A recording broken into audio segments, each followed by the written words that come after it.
জুলাই গণঅভ্যুত্থানের পর নতুন রাজনৈতিক দলের আত্মপ্রকাশের ঘোষণা দেওয়া হয়েছে।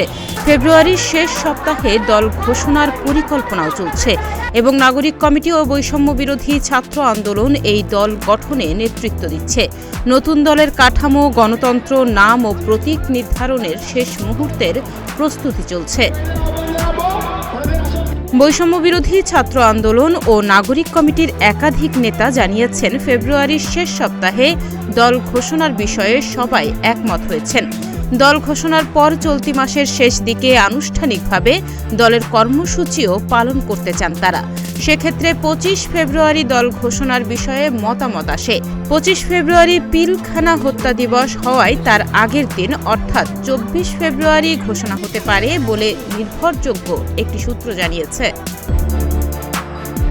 নাগরিক কমিটির প্রথম সারির একাধিক নেতা জানান, তারা ফেব্রুয়ারির বাইরে যেতে চাচ্ছেন না। ফেব্রুয়ারির শেষ সপ্তাহে, বিশেষ করে 23 থেকে 25 ফেব্রুয়ারির মধ্যে দল ঘোষণা করতে চান। 25 ফেব্রুয়ারি পিলখানা হত্যা দিবস হওয়ায় 24 ফেব্রুয়ারি দল ঘোষণা হতে পারে। সে অনুযায়ী তারা জোর প্রচেষ্টাও চালাচ্ছেন।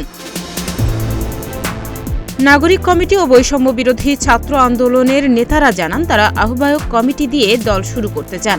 অন্তর্বর্তীকালীন সরকারের উপদেষ্টা নাহিদ ইসলামকে আহ্বায়ক হিসেবে নির্বাচিত করার পরিকল্পনা করা হয়েছে। সদস্য সচিব হিসেবে নাসির উদ্দিন পাটোয়ারি ও আখতার হোসেনের মধ্যে একজন দায়িত্ব নেবেন। এছাড়া প্রথম সারির নেতাদের মধ্যে সামান্তা শারমিন, আলী আহসান জুনায়েদ, সার্জিস আলম, হাসনাত আবদুল্লাহ, আরিফ হোসেন ও আব্দুল হান্নান মাসুদ থাকবেন। দলটির নাম ও প্রতীক নির্ধারণে জনমত জরিপ চলছে। অনলাইন ও অফলাইন উভয় পদ্ধতিতে মতামত সংগ্রহ করা হচ্ছে। বেশিরভাগ মানুষ নাগরিক অধিকার পার্টি, নাগরিক মর্যাদা ইত্যাদি নাম প্রস্তাব করছেন এবং প্রতীক হিসেবে অভ্যুত্থানের কোনো চিহ্ন বেছে নেয়ার পরামর্শও দিচ্ছেন। নাগরিক কমিটি ও বৈষম্য বিরোধী ছাত্র আন্দোলনের নেতারা দেশের বিভিন্ন রাজনৈতিক দল ও বিশ্বের অভ্যুত্থানমূলক দল গঠনের প্রক্রিয়া বিশ্লেষণ করছেন। তাদের লক্ষ্য হল নতুন দলটি জনগণের কাছে পরিচিত ও গ্রহণযোগ্য করা। এছাড়া তাদের লক্ষ্য দলীয় কাঠামোতে নতুন নেতৃত্ব তৈরি করা এবং এক ব্যক্তি বা পরিবার কেন্দ্রিক কালচার থেকে বেরিয়ে আসা। এ বিষয়ে নতুন দলের সহ মুখপাত্র সালেহ উদ্দিন সিফাত জানান, এই দলটি নতুন রাষ্ট্রকল্প ও প্রস্তাবনা নিয়ে আসছে, যা স্বাস্থ্য, শিক্ষা, পররাষ্ট্রনীতি, অর্থনীতি ও পরিবেশ সহ বিভিন্ন ক্ষেত্রে প্রস্তাবনা দেবে।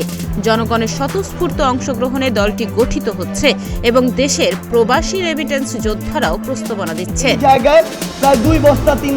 বৈষম্য বিরোধী ছাত্র আন্দোলন ও জাতীয় নাগরিক কমিটি অরাজনৈতিক সংগঠন হিসেবেই থাকবে এবং তারা প্রেসার গ্রুপ হিসেবে কাজ করবে। তাদের সদস্যরা চাইলেই নতুন রাজনৈতিক দলে যোগ দিতে পারবেন।